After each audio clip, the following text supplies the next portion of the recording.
¿A mí me escucha la gente? Sí, doctor. Sí, Ok.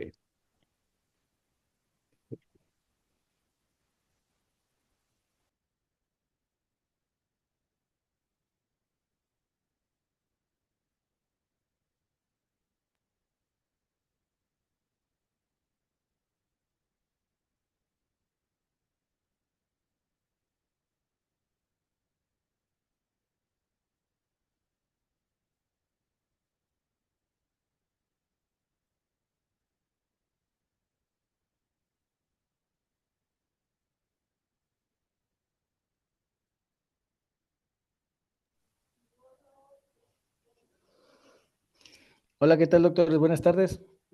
Antes de dar inicio, me gustaría agradecerle su participación a este webinar que realizamos de manera mensual.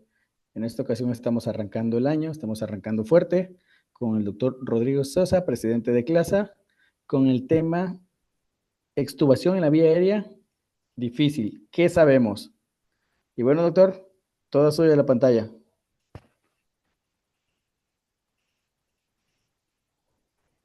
Hola a todos, ¿cómo están?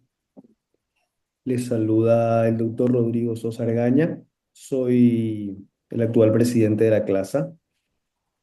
Soy miembro de la Sociedad Paraguaya de Anestesiología, eh, encargado del capítulo de vía aérea difícil de la sociedad.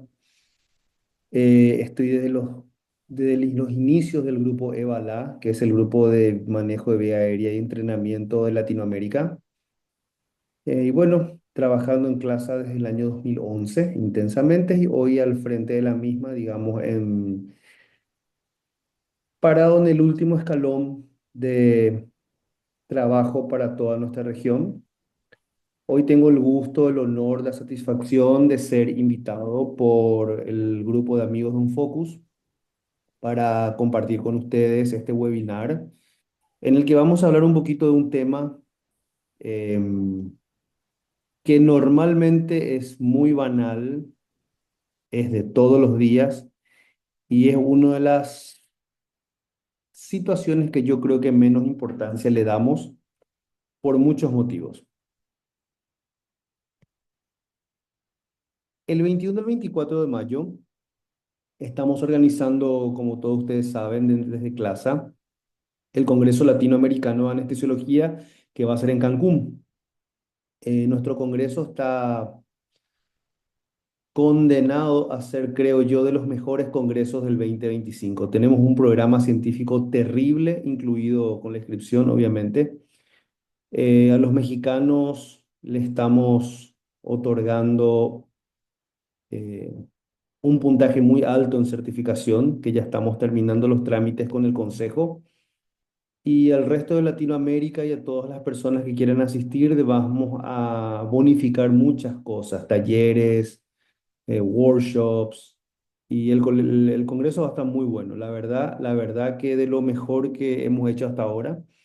Innovamos muchísimo en la elaboración del programa con todas las últimas tendencias educativas que estuvimos aprendiendo y trajimos de Singapur, que fue el último encuentro global que nos convocó el año pasado en el Mundial, ¿verdad? Por lo tanto, yo creo que van a tener un gran congreso. Y de las actividades sociales, ni me pregunten porque esa va a ser la sorpresa con la que en el correo de la semana le vamos a ir mostrando. No se van a arrepentir. Nos vemos en Cancún y ahora nos vemos en la charla que vamos a compartir. Normalmente cuando hablamos de extubación, estamos hablando de una situación que está controlada, que llegó el final de la cirugía, entre comillas, todo lo malo que tenía que pasar ya pasó y estamos esperando que el cirujano haga el último punto y irnos todos a nuestra casa, ¿verdad? Pero ahí normalmente ocurre algo, o sea, abruptamente se convierte en una situación descontrolada y evidentemente no sabemos qué hacer. Entonces ahí vienen las preguntas, pero si la intubación fue fácil, si todo estuvo controlado, ¿qué es lo que pasó? ¿Por qué llegamos a esta instancia tan nefasta que cuando me tengo que ir o tengo que meter el último paciente empezó los problemas que no teníamos planeado? En realidad, si nosotros analizamos toda la gama de información que existe en la literatura, nos damos cuenta que casi todo habla de intubación, predictores, o sea, todo habla de qué debo hacer correctamente para que el inicio de mi anestesia o el inicio de mis actividades sea correctamente hecho, pero muy poca información o se difunde muy poco qué pasa al final del proceso. Y si nosotros vemos algunos hechos como los datos estadísticos que tuvimos en el NAP4, nos damos cuenta que todas estas complicaciones normalmente ocurren al final, que pueden ser en el momento que estamos extubando o cuando estamos recuperando al paciente. Y esto fruto de que la estrategia fue mala, no fue evaluado correctamente el paciente y obviamente todo el compendio de ideas y lo que yo digo, la táctica anestésica que nosotros programamos para entrar bien y salir mejor y irnos a nuestra casa o irnos a hacer otra cirugía para seguir ganando un dolarillo, se altera por no hacer las cosas correctamente. Si nosotros vemos acá, vemos en esta imagen, nos damos cuenta que analizando como problema primario en la vía aérea, fíjense aquí que en, en tercer lugar están los problemas relacionados a la vía aérea. ¿Qué implica? No es un problema menor, es un problema importante al cual normalmente no le damos la importancia suficiente. Y aquí, obviamente, podemos ver que en este estudio, el Close Climbs, que salió en la revista de la Anestesiology en el 2005, muestra que el 17% de los casos de daño cerebral y muerte ocurren en la extubación o en la unidad de recuperación post-anestesia. A mí me toca o sea, una chica que entraba en mi colegio, se operó de bariátrica y estaba todo súper bien y hizo una apnea en la unidad de recuperación post-anestésica y la pasó muy mal. Terminó en terapia y una cosa, todo mal. O sea, ¿qué quiero decir con eso? Que es un momento trascendental que no debemos dejar de prestarle atención. Y obviamente si nosotros nos ponemos a analizar a nivel ya porcentual, vemos que solamente entre el 0,1 y el 0,45% de casos ocurren hechos de reintubación, que significa que es el número en el cual nuestra reintervención, que es manejar esa vía aérea, eh, es muy bajo, es algo raro, raro. ¿Y por qué podemos reintubar? Bueno, porque hay insuficiencia respiratoria, obstrucción de la vía aérea, edema, broncoespasmo, que recirculen las drogas, etcétera. Entonces, recuerden, nos vemos en Cancún para agendar. Entonces, ¿cuáles son los factores que pueden transformar una vía aérea normal o de bajo riesgo en una vía aérea riesgosa? O sea, ¿qué es lo que debemos tener en cuenta para no llegar a un problema? Primero, conocer las causas, ¿verdad? Causas tenemos un montón.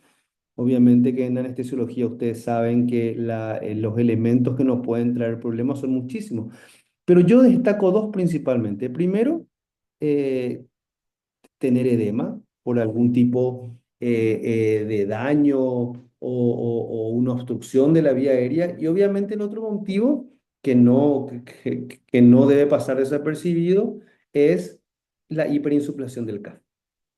Muchas veces nosotros le metemos aire al balón y generamos mucho más daño del que ustedes se imaginan. Entonces aquí ustedes pueden ver este círculo vicioso, este círculo poco virtuoso de lo que nosotros hacemos todo el día.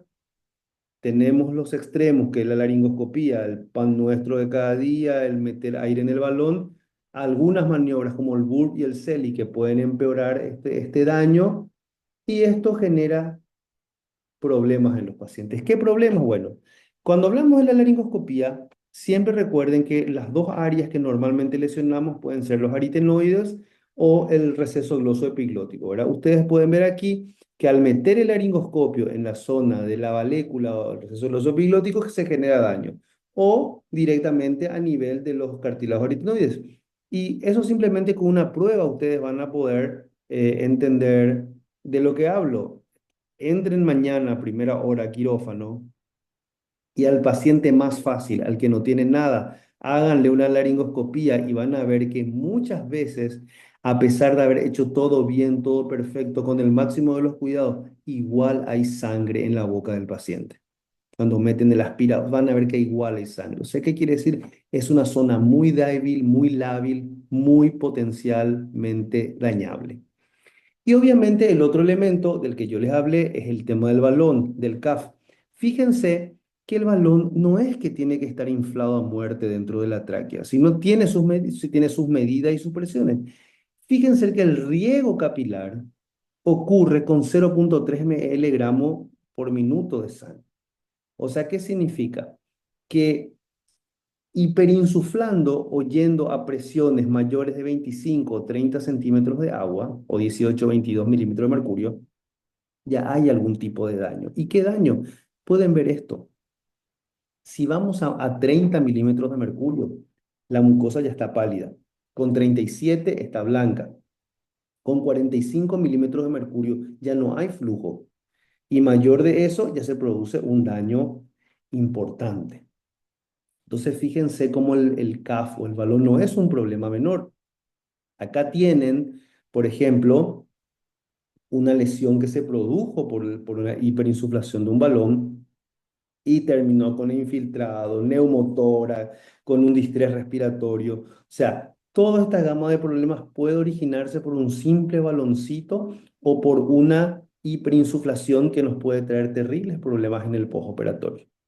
Entonces, si nosotros tendemos que tratar de resumir que por qué se ocurre en daño en vía aérea, podemos agrupar en varios grupos. Primero, el daño en la vía aérea, que es el daño puntualmente, que es edema, obstrucción, meter el laringoscopio, que haya una cirugía de cabeza y cuello, que la anatomía del paciente tenga problemas, una embarazada que hace una eclampsia y aumentan los edemas, que tengamos algún tipo de lesiones por instrumentación de la vía aérea por parte del cirujano nuestra, o sea, el edema, que las estructuras estén lo suficientemente inestables y que generen la complicación de que no entre aire, que no entre oxígeno allí una vez sacado el tubo.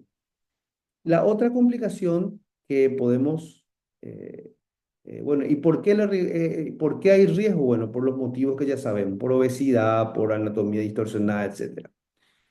Entonces, eh, ¿cuáles son otros elementos que pueden generar un daño aparte de ese edema? Bueno, tener reflejos laringeos exagerados.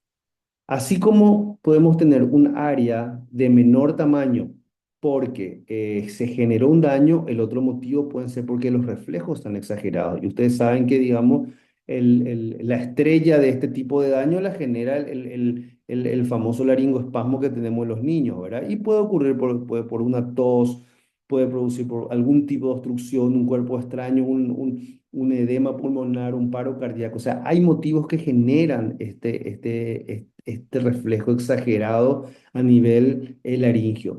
Como también en el otro extremo tenemos cuando los reflejos están totalmente desaparecidos, o sea, que ocurre un colapso en la vía aérea, que haya una recirculación de opioides o de algún tipo de fármaco, que hayamos hecho algún tipo de bloqueo a nivel aritenoideo para, por ejemplo, la intubación vigil, y todo esto se traduce en un riesgo de broncoaspiración. O sea, siguen siendo motivos de generar un problema muy grande a nivel de la extubación. O sea, si nosotros resumimos, vamos a tener problemas por daño, problemas por hiperestimulación y problemas por poca estimulación, además de los problemas anatómicos y propios de los pacientes. Y el factor estrella, que yo siempre digo que hay que tener en cuenta en la extubación, son los factores humanos, obviamente. Las condiciones ambientales, cómo es el ambiente en quirófano, si ya me quiero ir, estoy apurado, tengo varias cirugías programadas, qué tipo de monitoreo tengo, distracción. El celular hoy es una cosa terrible que genera muchas distracciones. Estar presionado con el tiempo, tener cirugía en más de una clínica, exceso de guardia, fatiga al operador y obviamente una mala comunicación, que el cirujano te dice, sí, sí, sí, es una cirugía cortita y resulta que duró 5 horas y vos tenías otras actividades después. Y todos estos factores humanos forman parte del elemento trascendental de la toma de malas decisiones. Viendo esto, entonces podemos resumir lo siguiente. La extubación es un proceso electivo.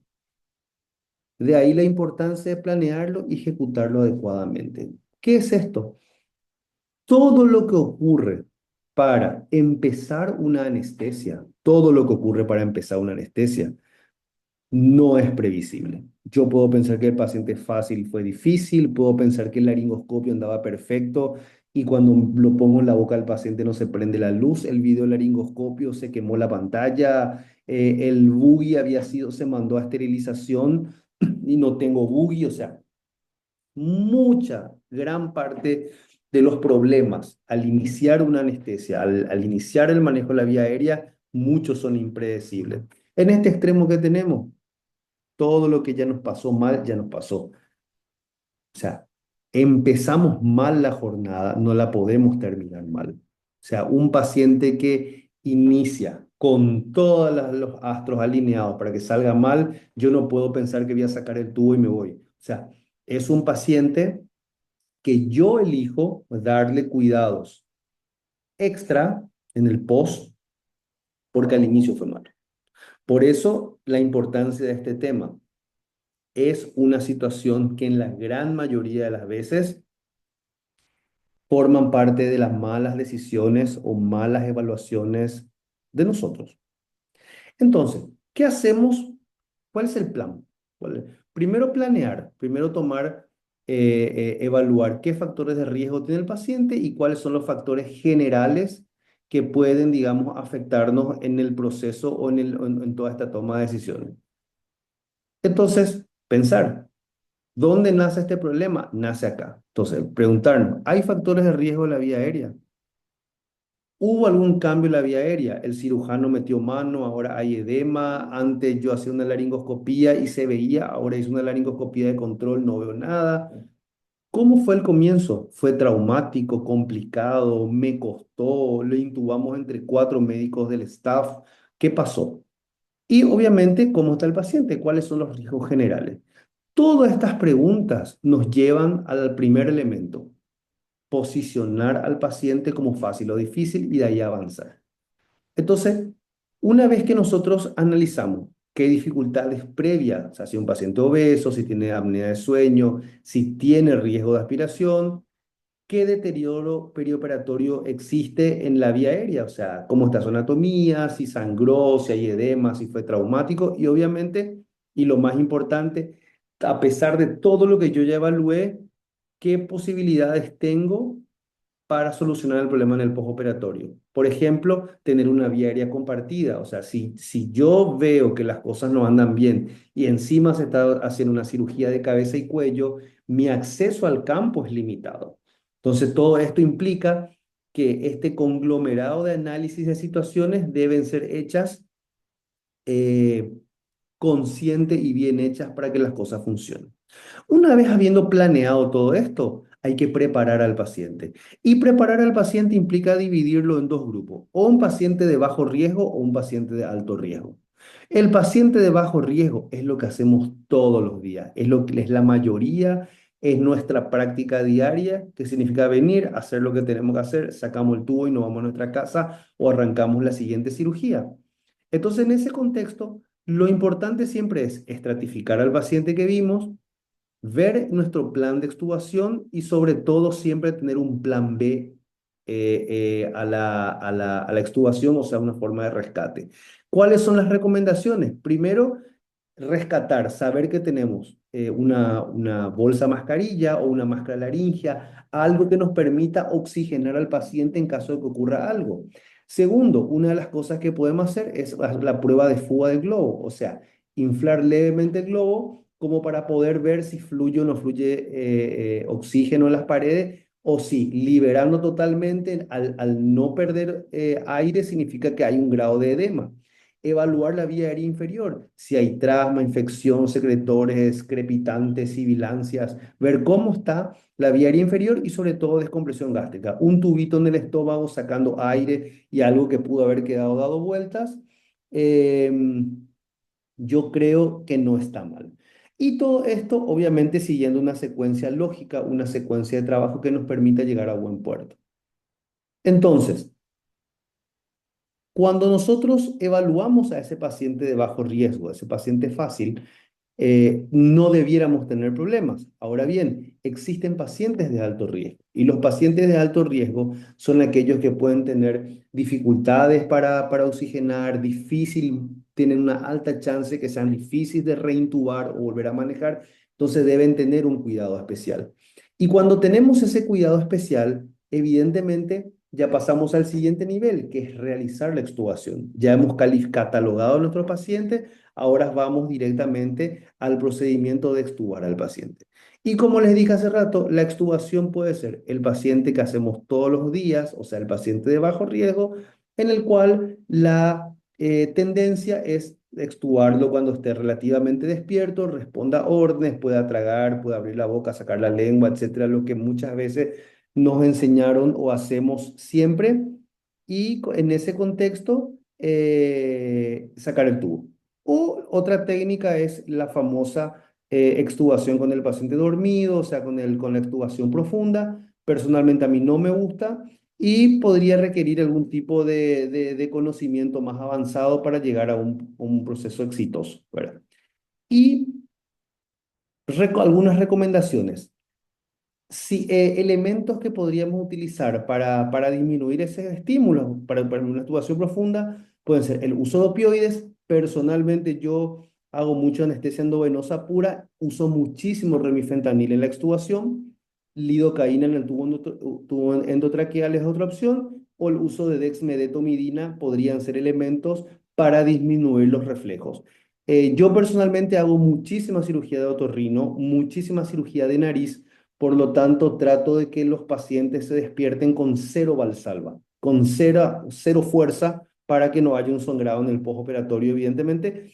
Y entonces, por ese motivo, creo que el uso de remifentanil no es una elección descabellada. Ahora bien, si nosotros ahora vamos al otro extremo y empezamos a buscar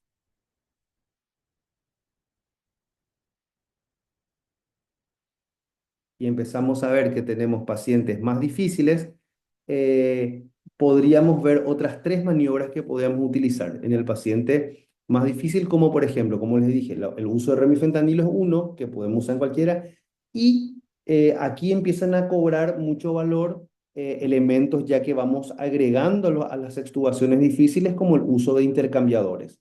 Los intercambiadores obviamente son como bujías o como buggy de varios tamaños, varios calibres que uno termina dejando dentro del paciente, de modo de que habiendo accedido a la glotis, a la tráquea, dejamos colocado una guía en ese lugar con un doble objetivo. Primero nos permite tener un área de protección y utilizar el grupo de intercambiadores para poder reintubar al paciente sabiendo que ya estamos en tráquea y nos puede servir inclusive como un método de oxigenación a través en caso de que las cosas se compliquen.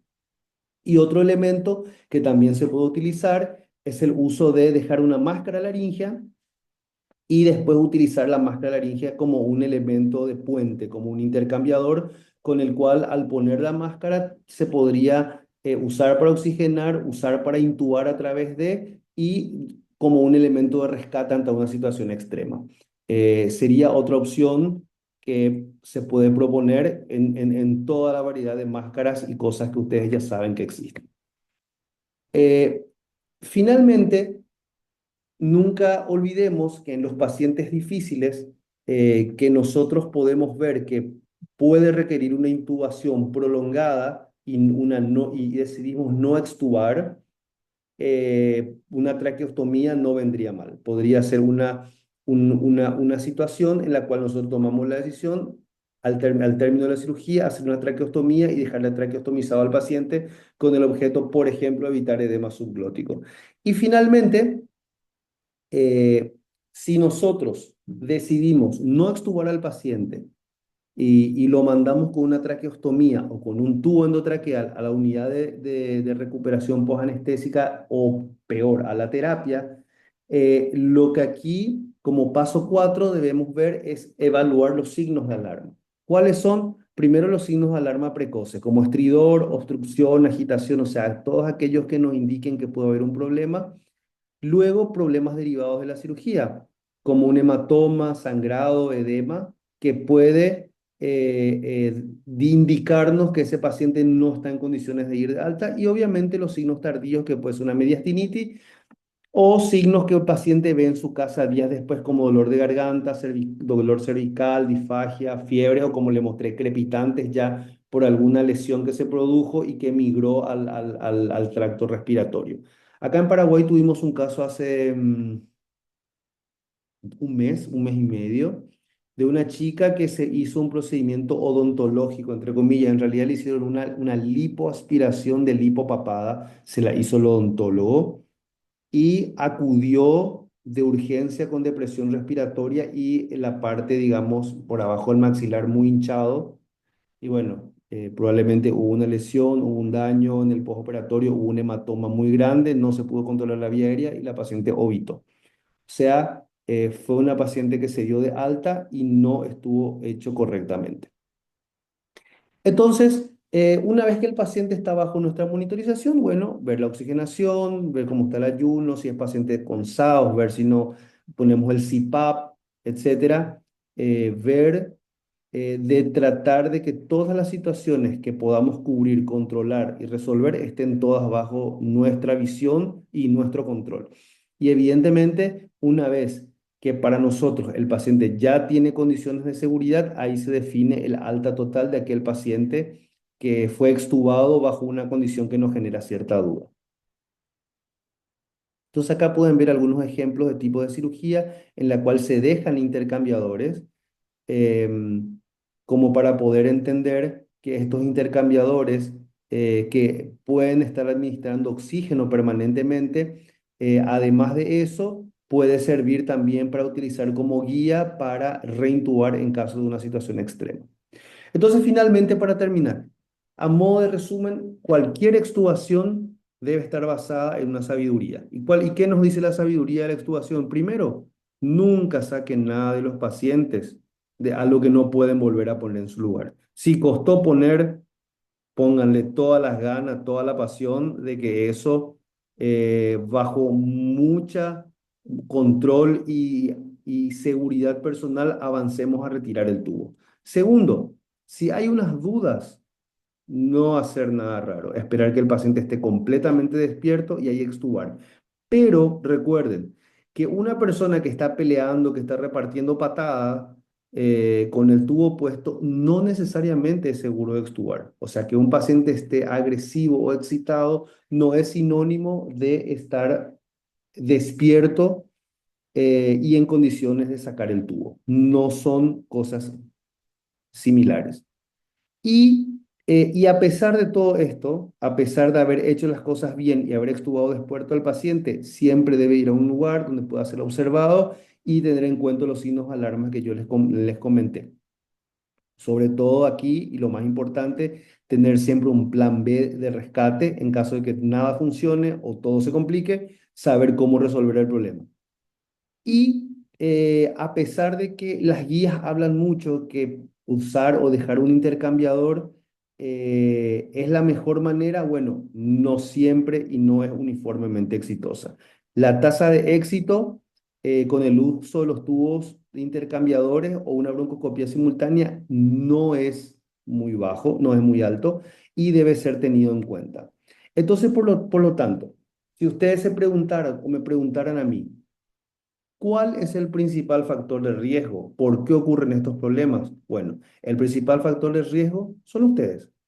Son ustedes por toma de decisiones incorrectas, apurarnos, no evaluar al paciente, no tener un plan B y no haber hecho un análisis, un plan o una táctica anestésica lo suficientemente analizada como para poder evitar tener este tipo de problemas. Desde ya, muchas gracias. Quedo disponible para todo lo que me quieran preguntar. Y como les dije hace rato, recuerden, la Confederación Latinoamericana de Sociedades de Anestesia les espera en Cancún. Creemos será el mejor congreso del 2025. Creemos que hemos hecho el mejor programa teórico y tenemos casi 200 talleres porque el programa es 80% práctico. Tendremos salas de simulación, workshops.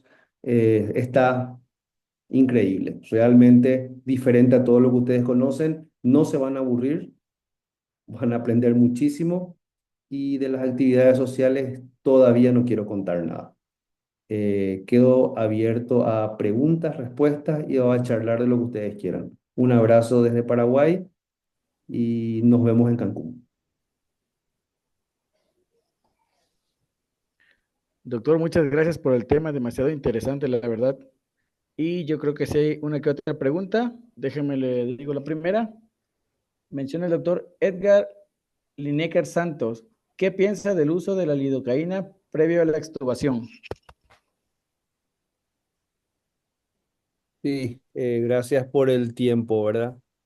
Sí, la lidocaína se usa normalmente. Personalmente, yo en mis inducciones con TIVA normalmente uso lidocaína en la inducción de forma endovenosa, más que nada para la tolerancia al propofol y sé que se utiliza mucho para, para, para dar resistencia al tubo, ¿verdad? O sea, no es una opción descabellada, siempre se usó, se usa y creo que la pueden usar sin problema. Personalmente, yo como dije, soy muy amigo del remifentanil en dosis adecuadas. De acuerdo. Pregunta a la doctora Betsabe del Carmen. Bueno, hace un comentario, excelente plática. Y con respecto al empleo del uso de la lidocaína, ¿cuánto sería la dosis o el volumen a administrar por el tubo endotraqueal? En realidad, por el tubo endotraqueal como uso en sí, no, lo que normalmente eh, se puede hacer es usar la lidocaína en formato de gel en la inducción como para que la tolerancia al tubo sea mejor durante el tiempo que esté al generar un estado de menos sensibilidad donde se apoya el balón. O la otra es hacer un bolo de 1 miligramo, kilogramo de peso de lidocaína endovenosa unos minutos antes de extubar al paciente. Ok, el próximo es un comentario del doctor Jorge Aldrete Sánchez. Le mando una fuerte felicitación. Dice que es una excelente plática, muy práctica y muy útil. El doctor Isaías David Orozco pregunta, ¿qué opina, doctor, sobre la lidocaína en cuerdas previo al procedimiento? Mira, yo el tema de a ver, primero, la lidocaína en spray normalmente viene en concentraciones altas, del 10%. Te digo mi opinión cuál es. Normalmente yo uso mucho lidocaína en spray en pacientes que por algún motivo puedan estar en un estado hiperreflexógeno que pueda generar algún tipo de reacción. Ejemplo, por ejemplo, un paciente asmático. Nosotros sabemos que hay puntos muy, muy determinantes en la intubación que pueden ser cuando el tubo toque las cuerdas vocales, cuando el tubo se apoya en las carinas, que puede generar algún tipo de reacción que puede terminar, por ejemplo, con un broncoespasmo o pacientes muy hipertensos con una presión arterial difícil de controlar, en el cual evitamos los reflejos. Personalmente, ¿yo qué hago?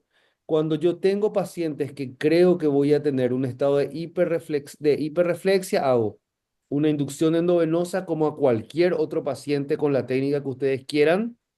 Hago una laringoscopía, miro las cuerdas vocales que todavía están en su lugar o ya están retraídas post relajación, le meto 2 o 3 disparos de lidocaína en spray a cada una de ellas, retiro el laringoscopio, vuelvo a oxigenar por lo menos por 7, 8, 10, 20 segundos y después hago una nueva laringoscopía e intubo al paciente. Con esto yo me aseguro de evitar que cualquier cosa que pase por ahí genere un reflejo. Ese es el uso que yo normalmente le doy a la lidocaína en spray. Ojo, por más que el paciente esté en plano por algún motivo, la lidocaína al entrar en contacto con cuerdas vocales muchas veces genera un reflejo que se expresa con una bradicardia transitoria, pero cuando pasa el tubo endotraqueal ustedes pueden extubar al paciente más asmático, más reflexógeno, que las cuerdas están totalmente, digamos, aisladas y no van a tener una respuesta. De acuerdo, doctor. Muchas gracias por su respuesta. Por ahí un espectador anónimo dice, ¿cuál es la dosis de remifentanilo que utiliza a la extubación? Normalmente yo hago mucha anestesia endovenosa pura, uso mucha anestesia activa TCI.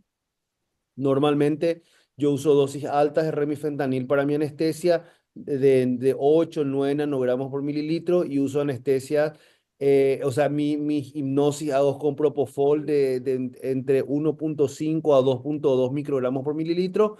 Cuando corto todo, normalmente me quedo entre 1 a 2 nanogramos por mililitro en modo TCI.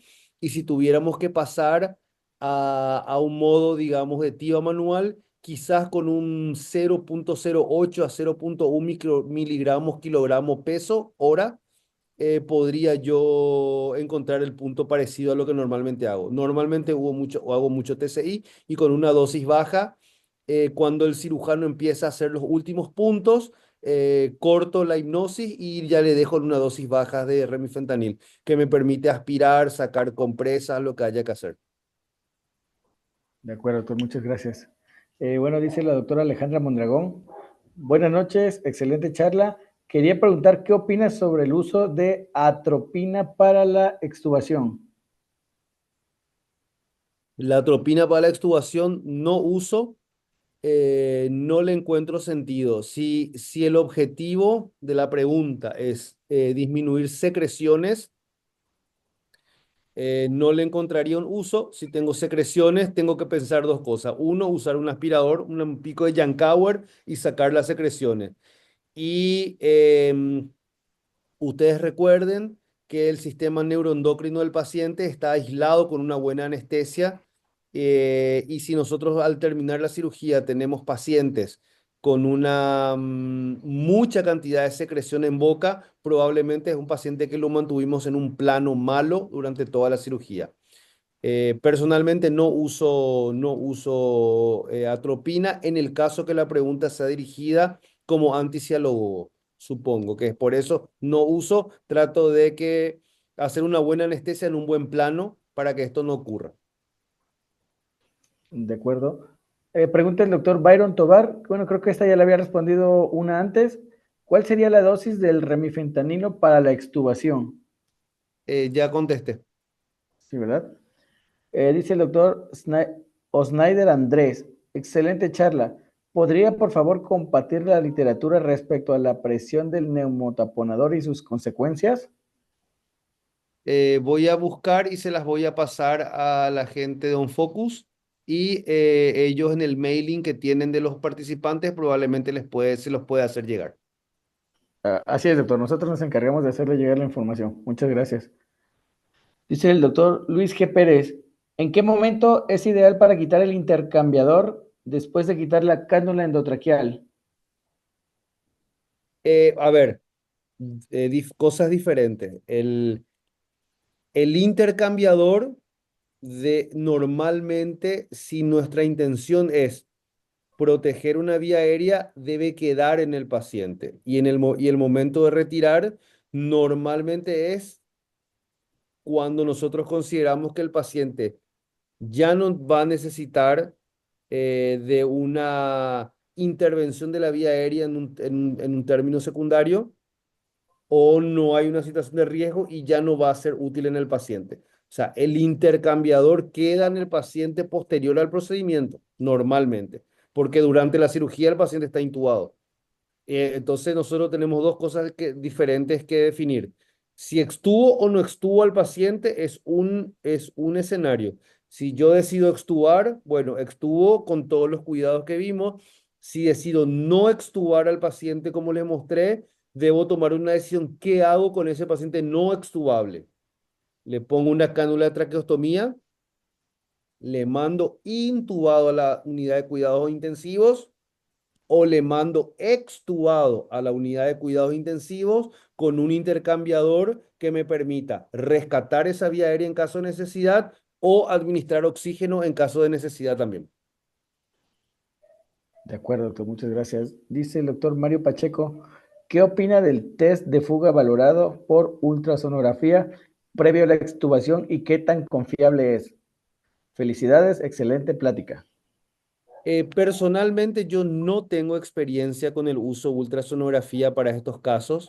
Creo yo y personalmente que el test de fuga justamente valora o sea, tiene una variable clínica que es la audición de ver si pasa o no pasa aire por un balón. Si yo puse un tubo endotraqueal, ventilé al paciente al inicio y filtraba aire por todos lados, me indica que el tubo está bien o es pequeño. Pero si yo termino la cirugía y ventilo al paciente con el balón desinflado y no tengo la misma cantidad de filtración de aire, me indica que quizás haya un remanente de edema o de daño o de algo que ocurrió negativamente que me da signos de alarma para no extubar al paciente o tomar ciertos recaudos. Entonces, por qué lo veo así? Porque el uso de ecografía debiera ser en otro contexto. Personalmente, repito, yo no lo hago, no tengo experiencia, pero sí creo que relacionar la ultrasonografía con un balón puesto y las medidas de por sí, la ecogenicidad que tenga el tubo endotraqueal ya me daría un valor que no sería muy real. Creo yo, o por lo menos entiendo que no es compatible, a no ser que haya una técnica que yo desconozca y ya me generó la duda, me voy a ir a buscar. Muchas gracias, doctor, por su respuesta. Dice el doctor Víctor Ricardo Valencia, gracias por su presentación. ¿Cree usted que el uso del videolaringoscopio de rutina reduzca las complicaciones descritas? A ver, estamos hablando de cosas diferentes. El videolaringoscopio nos va a abrir la cancha a iniciar una anestesia o valorar o intubar o preparar a un paciente para iniciar un procedimiento. Obviamente, si yo estoy en un quirófano en el cual mi único elemento de trabajo es un laringoscopio convencional, y me costó intubar con un videolaringoscopio convencional, todos nosotros sabemos que si yo tenía en la mochila o en el morral, como creo que dicen ustedes, un videolaringoscopio, o le pones el videolaringoscopio y lo que era difícil se convierte visualmente en algo mucho más fácil y manejable. O sea que técnicamente se puede convertir en algo que no es complicado. Entonces yo creo que el videolaringoscopio lo que hace es nos trae nuestro nivel de dificultad a un nivel mucho más accesible. Ahora bien, si ustedes me dicen a mí, intubamos a un paciente relativamente fácil con un videolaringoscopio, pero al final de la cirugía me parece que hubo edema y yo entro a revisar cómo están las cuerdas, cómo están los aritenoides, qué yo veo, ahí sí cambia la película porque estoy usando el videolaringoscopio como un elemento de control. Personalmente, yo mm, bastante formado a la vieja escuela, normalmente mi primer reflejo es usar un laringoscopio convencional. Pero siempre ante yo tener una mínima duda, yo muchas veces, por ejemplo, puedo intubar a un paciente muy fácil y vos le inflas el balón y vos sentís que no cierra el negocio, que infla el balón, el fuelle no sube lo suficiente, parece que filtras, no estás tranquilo. Normalmente yo mis controles hago todo con videolaringoscopio. Abro la mochila, abro el morral, saco el video, meto en la boca del paciente y veo. A veces el balón se rompió, el tubo se corrió para atrás. O sea, sí puede ser como dicen los gringos, un game changer, cambiarnos la línea de rastrojamiento, no pensar en modo video para empezar, pero sí tenerlo como un elemento para controlar. Podría ser un elemento clave. Personalmente yo lo uso mucho para controlar cualquier duda que yo tenga ya abajo donde está el tubo puesto. De acuerdo. Dice el doctor Isaías David, doctor, disculpe otra pregunta, ¿qué opina sobre el uso del Propofol y qué dosis usa al momento de la extubación? Excelente charla y muchas gracias. Eh, Propofol yo no uso porque el Propofol tiene, digamos, un uso como un hipnótico. O sea, yendo a la línea de pensamiento de la presentación, nosotros buscamos un paciente que esté despierto, a no ser que nuestra táctica anestésica nos diga que nosotros tenemos que trabajar con un paciente que vamos a decidir extubarlo dormido. No es lo más frecuente. Lo más frecuente es buscar un paciente despierto. Por lo tanto, yo no utilizaría Propofol, no uso Propofol, no rescato con Propofol. Trato de disminuir reflejos a través de un opioide como el remifentanil, pero que el paciente esté despierto y hipoactivo, pero no lo profundizaría más con Propofol. Personalmente no usaría. Muchas gracias, doctor. Por ahí un espectador anónimo dice, ¿es decir que la salivación excesiva es un indicador de un mal plano anestésico?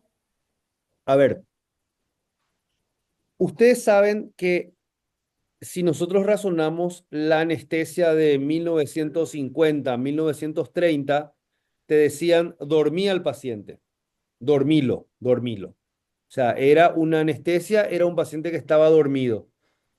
De ese momento hoy evolucionó todo a niveles extremadamente complejos, donde hoy tenemos colegas que hacen neurociencias, neuroprotección, neuromodulación, eh, y en el cual ustedes podrían hacer una prueba muy sencilla. Ustedes simplemente mirando niveles de glicemia podrían evaluar que un paciente que no tiene un éxtasis a nivel neuroendocrino significa que quizás sea un paciente que está dormido, que quizás está sin dolor, pero su sistema neuroendocrino sigue funcionando activamente. Por lo tanto, el plano anestésico hoy forma parte de un compendio de situaciones que en la anestesiología moderna se deben valorar.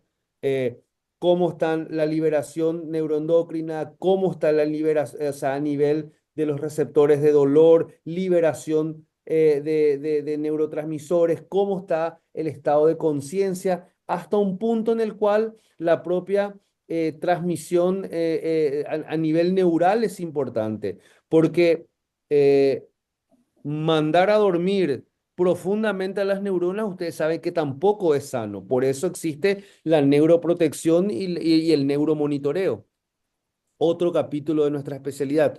O sea, cuando ustedes tienen pacientes que están con mucha salivación o tienen niveles de glicemia muy variable, probablemente a ese nivel el paciente no mantuvo un buen plano anestésico, que ya sería un plano un poco más avanzado al simplemente mirar un monitor y ver que una presión arterial sube o baja. De acuerdo, doctor, muchas gracias. Por ahí otro espectador anónimo dice, si el paciente comienza a moverse y rechazar el tubo, ¿qué hace? ¿Hipnosis de nuevo? Y depende del momento. Obviamente, si el paciente rechaza el tubo en el medio de la cirugía, se lo duerme más. Eh, Personalmente, yo siempre creo que el paciente, más que dormido, tiene que estar, digamos, sin que se le genere un daño. Obviamente, si está despierto y va a tener puede tener un trauma psicológico, pero entendemos que un paciente que se mueve o que está rechazando el tubo, un paciente que no está en plano. La idea es mantener un plano anestésico a lo largo de toda la cirugía y cuando empezamos a divisar en la pista de aterrizaje de nuestro avión, ahí empezamos a liberar las drogas. Por eso, en la vieja escuela o en una escuela muy usada actualmente, uno va calculando los tiempos de repique, por ejemplo, de fentanilo o el tiempo en el momento en el cual vas a cerrar el vaporizador. Si haces una tiba a través de las bombas, vos vas bajando los niveles de opioides o de hipnóticos de acuerdo a lo que es una receta de cocina. Uno va viendo a los tiempos, conocer tu cirujano. Creo que debemos conocer la técnica quirúrgica, saber en qué momento se hace cada cosa. Entonces nosotros vamos calculando. Personalmente a mí me gusta jugar mucho por una cuestión, llamémosle de un ego simpático. Siempre juego mucho con el cirujano, con la enfermera, diciéndole que yo voy a extubar a mi paciente antes que él termine de hacer su técnica. Entonces, como que bromeo, casi todos mis cirujanos son mis amigos, entonces bromeamos y hablamos y nos reímos con ese tipo de, ¿saben ustedes? Chiste de médico, o sea, enfrente a tu casa nadie se va a reír de eso. Pero Ok, se mueve es porque el paciente, si está en cirugía, hay que dormirlo. Si está terminando, bajar el reflejo y extubar. de acuerdo, doctor. Dice el doctor Javier Mantilla, saludos desde Ecuador. Doctor, un fuerte abrazo desde acá de México. Excelente charla. Solamente fue un saludo. Dice el doctor Carlos López, buenas noches. ¿Utiliza algún corticoesteroide para evitar el edema en las cuerdas bucales antes de la extubación? Normalmente por una cuestión de protocolo, siempre y cuando no esté contraindicado, yo uso mucho una dosis de dexametasona de 8 miligramos. Salvo que sean pacientes diabéticos o que tengan alguna contraindicación, pero también, aclaro, soy claro en esto, yo hago mucha cirugía de otorrino, mucha cirugía de cabeza y cuello, que normalmente hay mucho toqueteo de las mucosas y el corticoide es casi una necesidad, senos paranasales, tabique, cornete. Entonces, el tipo de cirugía que yo hago va muy de la mano con los corticosteroides, pero normalmente trato de usar porque hay parte de la literatura también que sirve como antiemético combinado con algún antiemético, entonces la veo como una droga amiga siempre y cuando no tenga una contraindicación absoluta. Gracias, doctor. Pregunta de la doctora Joaquina Luciana. ¿Utiliza o recomienda remifentanilo para la extubación en cirugías de pacientes pediátricos, especialmente de ORL? Yo uso, supongo que se está refiriendo a cirugías de amígdala adenoide.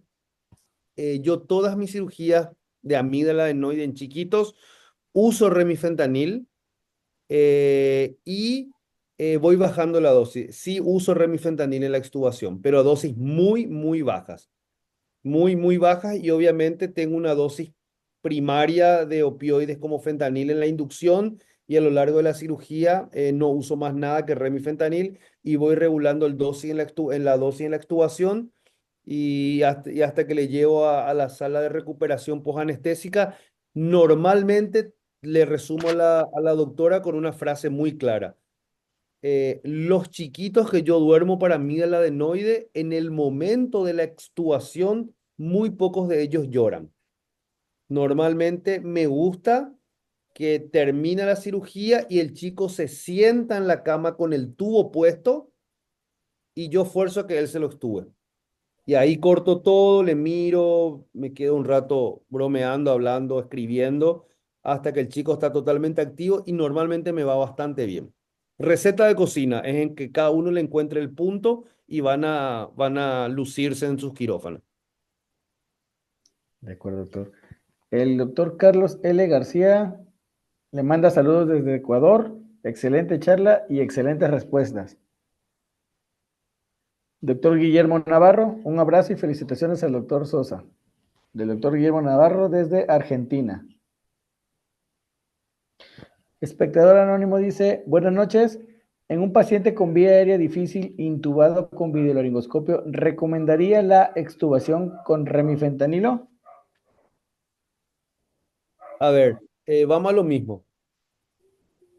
Hay que, como vimos en la charla, hay que tener una preparación, un análisis, cualificar al paciente, extubar y controlar.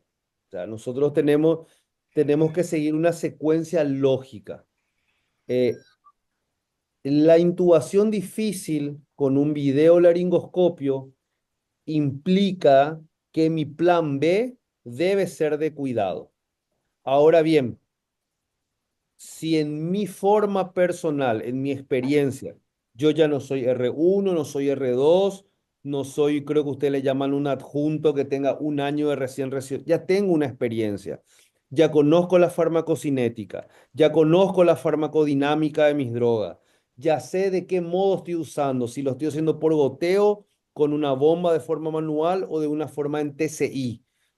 Yo ya conozco que desde el momento que yo apago mi bomba cuánto tiempo tardo en que ese paciente ya no tenga una acción del medicamento.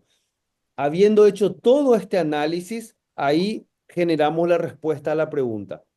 Eh, si te fue muy difícil, si el paciente da, yo usaría obviamente remifentanil. Pero ahora, ¿cuál es el objetivo de usar remifentanil? Entonces, la pregunta es, ¿queremos que el paciente esté muy excitado o no esté muy excitado? Entonces, la pregunta siempre está relacionada al caso y al análisis que nosotros hagamos. Personalmente, si fuese yo, Rodrigo, para mí, en mi quirófano, yo sí usaría en una dosis baja, trataría de tener una extubación tranquila, que el paciente no haga valsalva, no tosa, no se excite y me quedaría con él. Ahora bien, si fue una intubación imposible con remifentanil, evaluaría en el momento y quizás no sé, me pelearía un poco con el paciente a ver cómo reacciona y tener siempre el plan B en mano. Inicialmente yo sí usaría. De acuerdo, doctor, muchísimas gracias. Otro espectador anónimo dice, ¿qué estrategia usaría para extubar pacientes obesos mórbidos asmáticos de no contar con remifentanilo? Y primero llama a un sacerdote, ¿verdad? A ver que te bendiga y te tira un poco de agua bendita y a partir de ahí vemos qué hacemos porque es una situación complicada, ¿verdad? O sea, eh, es un escenario bastante complejo. Mira, eh, yo creo que en este tipo de reuniones somos todos latinoamericanos y, y todos creo que veo 216 participantes, tienen realidades diferentes. Eh, Obviamente en una guía americana nadie habla del ecosistema o lugar donde nosotros hacemos anestesia. Si yo estoy en la mejor clínica privada de Asunción del Paraguay, donde se operan los ministros y el presidente de la República, y tengo 20 quirófanos con 10 colegas que me están acompañando, ese es un escenario en el cual tengo el obeso, puedo poner una máscara laringea, tengo una unidad de terapia intensiva, tengo un cirujano, puedo hacer una traqueostomía, no tengo remifentanil, bueno, le daría un poco de lidocaína. Ahora bien, si la realidad de asistente anónimo puede ser que trabaje, no sé si es mexicano, trabaja en una clínica que queda a 20 kilómetros del DF, es el único que va a estar solito en la clínica y que ante que la mínima posibilidad que el cirujano corra y lo deje solo, eh, yo empezaría por el punto uno, evaluar desde el comienzo de la cirugía, a ver si esa cirugía es viable en ese lugar. Entonces, por eso es tan importante, como vimos en la charla, de que todo lo que implica empezar una anestesia está relacionado a cómo termina. Ese paciente es gordo, es una vía aérea difícil, no tengo todos los insumos, es asmático.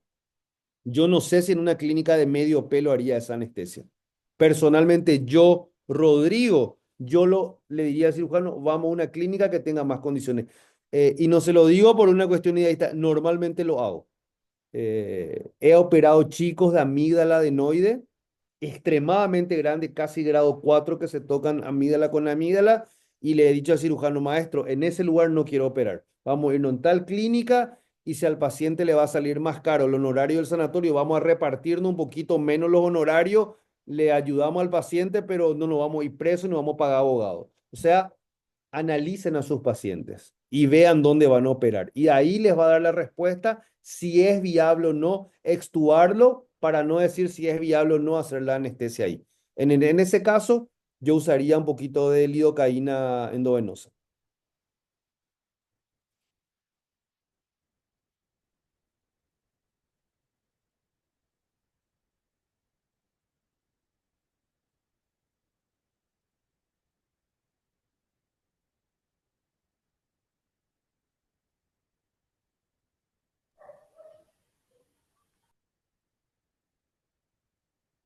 Creo que no me escuché. Doctor, quería preguntarle, ¿cómo está usted de tiempo? Si gusta, podemos dejar las preguntas y respuestas para otra ocasión. Nosotros los buscamos y les hacemos llegar esa respuesta. Yo estoy para apoyarle a la gente y veo ahí que Evita Quintero pregunta si es una receta de cocina. Bueno, yo le cuento, yo soy el doctor Rodrigo Sosa Argaña, soy médico anestesiólogo, soy el presidente de CLASA, estoy comisionado vía aérea de mi país y normalmente cuando yo hago docencia trato de pasarla bien, doctora Quintero. Creo que ser un médico almidonado y fungir de un profesor de alto grado no te hace ni más ni menos, sino pasarla bien y reírnos un poco. Y sí, la anestesia para mí, para Rodrigo, es una receta de cocina donde uno debe saber hacer, debe tratar de que el resultado sea el mejor posible y que el paciente salga bien. Y sobre todo pasarla bien y entender lo que uno hace. Poner más sal de lo que uno pone a una rica comida hace que no sea rica y todos tus comensales van a salir insatisfechos. Y si sos cocinero y los comensales no están contentos, creo que es un poco menos grave de que pasarte con medicamentos o con una técnica y que el paciente tenga un daño permanente. Simplemente eso, o sea, lo tomo con gracia. Muchas gracias, doctor. Comenta un espectador anónimo, doctor, buenas noches. Con respecto a la dexmedetomidina, ¿qué dosis se utiliza y en cuánto tiempo antes de la extubación? Con el tema de la Dexme, yo les doy mi opinión. Eh, yo por mucho tiempo estuve como jefe de servicio en el hospital, en la seguridad social de mi país. Y antes de eso había formado parte del grupo de trabajo y creamos los protocolos para cirugía bariátrica. O sea, empezamos a hacer los primeros casos de cirugía bariátrica y por mucho tiempo usé dexmedetomidina, formaba parte de mi protocolo y realmente en la inducción, en el mantenimiento, la dexmedetomina anda súper bien, súper bien. Lo que personalmente no me gustaba y la dejé de usar por eso es eh, que los pacientes en la unidad de recuperación anestésica, todos están respirando espontáneamente, la cirugía termina, pero no están activos. O sea, son pacientes que se duermen, vos le tocás, se despierta, están activos, respiran espontáneamente y personalmente no me gustaba. A mí me gusta, es como vender un producto que todo el mundo vea que el paciente está despierto, activo, sin dolor y confortable. Eh, que pueda estar conversando, hablando, recibir a los familiares en la unidad de recuperación. Entonces, personalmente, por eso dejé de usar la dexmedetomidina y sé que hay gente que es extremadamente fanática de la Dexme, no lo cuestiono y bien utilizada creo que anda bastante bien. Las dosis están en todos lados, son las dosis de inducción de carga y las de mantenimiento. Muchas gracias, doctor. La doctora Alejandra de Jesús tenía, yo creo que va de la misma mano la pregunta. Dice, excelente ponencia, doctor, muchas gracias. ¿Y cuál es la dosis de dexmedetomidina? Yo creo que vamos a la siguiente. Espectador anónimo, buenas noches, felicitaciones desde acá, desde México. ¿Cómo es el manejo en cirugía de tiroidectomía previa a la vía aérea difícil? Es que no cerró el signo. ¿Cómo es el manejo de la cirugía de tiroidectomía previa a la vía aérea difícil? O sea, quiero entender, bueno, en la cirugía de tiroides, normalmente una de las cuestiones que buscamos mucho es que el paciente no haga valsalva, ¿verdad? O sea, hay cirujanos, eso a veces es medio, hay que ver qué escuela tienen los cirujanos y cómo nosotros nos adaptamos y crecimos a la escuela de los cirujanos de nuestros países. Eh, me tocó, me tocó una vez participar en un foro en Argentina de cirugía ambulatoria en pacientes pediátricos. Hablábamos de amígdala adenoide. Bueno, yo conté mi experiencia en cómo eran las cirugías de amígdala en mi país. Y resulta ser que en Argentina ponerle una amígdala hacían en 20 30 minutos. Y en mi país una amígdala dura 45 minutos, una hora, porque hacen un control endoscópico, miran adenoides. O sea, la escuela de la Facultad de Medicina en mi país es así. Entonces, uno se adecua a lo que en tu país se hace. Con respecto a la cirugía de tiroides, nosotros tenemos muy presente, eh, evidentemente, que el paciente no haga una valsalva una vez terminada la cirugía por el tema de la propia cirugía. Y normalmente los mismos conceptos que di con respecto al paciente obeso asmático.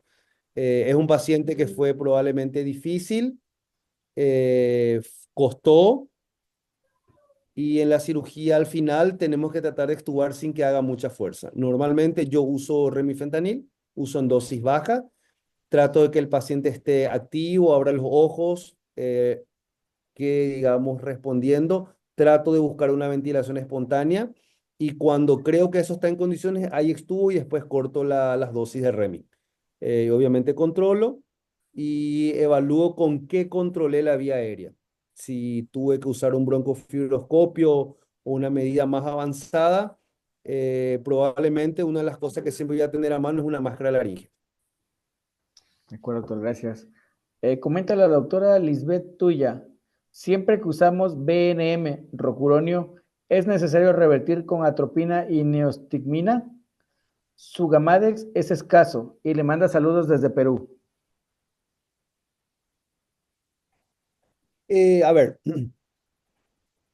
les hago un comentario mm, como docente de residentes de Paraguay, ¿verdad? Lo que le digo a mis residentes. Una anestesia que normalmente está bien hecha y está en un buen plano, necesita muy pocos repiques de droga. Personalmente, en Paraguay no tenemos Sugamadex, no existe. O sea, si hay alguien que la usa, la compró en otro país, se la donó, se le regaló, vino una fundación que nos dejó. No tengo, es una de las pocas drogas que no hay en Paraguay. Entonces, normalmente eh, tenemos dos variantes, ¿verdad? Habemos un grupo que pensamos que las drogas, los relajantes musculares que las hacemos en la inducción, si el plano anestésico se mantiene en el tiempo estable y bien hecho, no necesita repique de relajantes musculares. Por lo tanto, habiendo pasado el tiempo de la cirugía y de la duración del relajante muscular, no debiera tener un repique. Entonces, no debiéramos tener que revertir al final de la cirugía porque el efecto está totalmente consumado. Ahora bien, en el hipotético caso de que eh, no tenga Sudamadex y lo único que tengo es revertir con neostigmina y atropina. No queda otra. Si ese fuese mi plan de ser incierto, haría la anestesia con atracurio. Si busco una inducción de secuencia rápida por A o B motivo y tengo rocuronio, sí tengo en mi país succinilcolina, quizás induzca con succinil y después me pasa un relajante muscular que yo pueda manejar. De acuerdo, doctor. Muchísimas gracias por su respuesta. Dice la doctora Evita Quintero, ¿qué tipo de neuromonitoreo usa para guiar su anestesia? Monitor BIS es lo que yo uso y ando bastante bien. De acuerdo. Mu- Dice el doctor Entre Francisco valor Olivares. entre, perdón, valor entre 40, 55, 40, 60, nada más que eso. De acuerdo, doctor. Dice el doctor Francisco Olivares, felicidades, excelente tema. Saludos desde República Dominicana. Doctora Indira Carrasquilla, saludos desde Panamá. Gracias por esta oportunidad. Dice el doctor Carlos L. García. Doctor, ¿ha tenido experiencia con tórax leñoso en su experiencia? Sí, a ver, con el tórax leñoso pasa algo muy particular. Cuando haces, a ver, no digo que a todo el mundo le pase, pero cuando hacemos una inducción, como hago yo, hago mucho TIVA, mucho TCI, yo normalmente seteo las bombas, hago una pequeña carga de fentanil de 100 microgramos y después le doy a prender al REMI y al Propo que hagan su trabajo solo. Veo mucho que hay un ratito en el cual está duro, no expande, ¿verdad? Pero si usan rocuronio como droga, más o menos correlacionada a la pregunta anterior, si usan mucho rocuronio, eh, en 8, 10, 12 segundos el paciente se expande y está como un globo que se infla sin ningún problema, ¿verdad? Entonces, veo mucho, pero con el uso de rocuronio, esa sensación incómoda de que el paciente no ventila, o sea, uno ya sabe que hizo una inducción con Remi, probablemente sea eso, le duermo con rocuronio, a los 10 12 segundos, di dos o tres vueltas a la cabeza, el paciente está ventilando. Normalmente con esas drogas ya ese tipo de cosas no ocurre. Ojo, aclaro, mis cirugías suelen ser muy largas, 4, 5, 3, 6 horas, y normalmente uso solamente dosis de inducción. Entonces, yendo a la pregunta de arriba, no tengo su Gamadex, mis tiempos quirúrgicos son muy largos. Yo sé que cuando estoy terminando la cirugía, hace rato el rocuroni ya no está en el cuerpo, entonces no es una preocupación para mí el caso de arriba. Si tuviese alguna duda, voy con atracurio y esos 8 a 10 segundos de tórax leñoso que me puede evitar una ventilación, puede generar algún tipo de extenderse un poquito más. Pero no pasa de eso a lo que el relajante muscular no puede resolver. De acuerdo, gracias, doctor. Dice la doctora Alejandra Magaña, paciente cirugía columna cervical. Eh, mm, no sé si gusta, doctora, darnos un poquito más de contexto. No, o sea, columna cervical es lo mismo, o sea, depende cómo sacas al paciente, saber cómo empezaste tu anestesia, fácil o difícil. Si fue difícil, tener las medidas que corresponden, ¿verdad? Si un paciente un traumatizado con un collarín cervical, ver cómo va a ser el postoperatorio. Normalmente, siempre repito lo mismo, manejando técnicas endovenosas, uno tiene mayor control de la farmacocinética y la farmacodinamia, ¿verdad? No suele haber mucho problema. Y con los pacientes cervicales no opero mucho, no es lo que más hago. Los pocos pacientes que he operado o que he hecho la anestesia, creo que no tengo ningún tipo de problema. Muchas gracias, doctor. El doctor José Ajúa dice muchas gracias, excelente plática. La doctora Barbarita Alvarado dice, buen día, ¿no tiene problemas con extubar a los niños despiertos? O sea, colaboran, no se asustan, a pesar del REMI. En mi hospital no les gusta extubar despiertos a los niños con REMI como en el adulto. Doctora, mira, vuelvo a decir lo mismo. Yo creo que eh, si vos venís de una escuela o en un hospital donde, digo siempre, algún jefe o alguien tuvo un problema, se empieza a generar una secuencia de conceptos que hacen que todo el mundo trabaje igual. Entonces hay muchas veces cuando uno es un anestesiólogo joven y va a hacer rotaciones o pasantías a otros lugares, en otros horizontes, ve que hay cosas que se pueden hacer de forma diferente. Entonces, yo personalmente hablo de mi experiencia, obviamente, y trato de transmitir lo que yo hago. Eh, Muchas veces uno puede, digamos, ostentar un cargo o ser conocido o dictar ciertas normas, que es lo que uno sabe hacer. Entonces, eh, personalmente, yo quiero que mis pacientes estén despiertos, yo estuvo a los niños despiertos. Al tener una droga de vida media ultra corta como el remifentanil en dosis bajas, normalmente no me genera ningún problema. Los chicos abren los ojos, respiran espontáneamente. Repito, hago mucha cirugía de cabeza y cuello, mucha cirugía de otorrino. Me piden los cirujanos que no tosa, que no hagan fuerza, que no rompan los puntos. Entonces, busco pacientes que se adecuen a mi ecosistema de trabajo, a las necesidades de mi cirujano y al bienestar de mi paciente.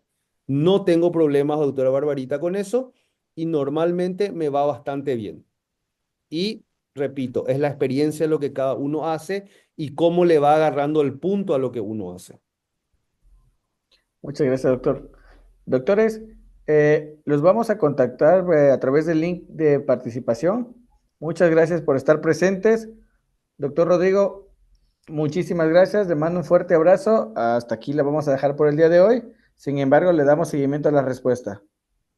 Dale, chicos, mi correo está, pasáselo a la gente que asistió y bueno, eh, siempre estamos para apoyar. Yo repito siempre, yo soy un médico de la trinchera, del día a día, me levanto temprano, me peleo con el cirujano, me peleo con la enfermera, tengo las vivencias que tenemos todos los anestesiólogos y en ese contexto es simplemente colaborar. Seguramente de todas las personas que preguntan, en alguna charla de café o en alguna cerveza, algo voy a aprender también para mejorar mi práctica. Y desde lo poco que yo puedo aportar, siempre a las órdenes y en lo que ustedes necesiten, siempre estaré para apoyarles en lo que sea. Desde clase, como persona, como sociedad paraguaya, siempre a disposición de quien me necesite. Claro que sí, doctor. Muchísimas gracias. De nuevo, un fuerte abrazo y si Dios nos presta vida, nos vemos en Cancún. Nos vemos en Cancún. Chao chicos, gracias. Claro que sí. Hasta luego, doctor.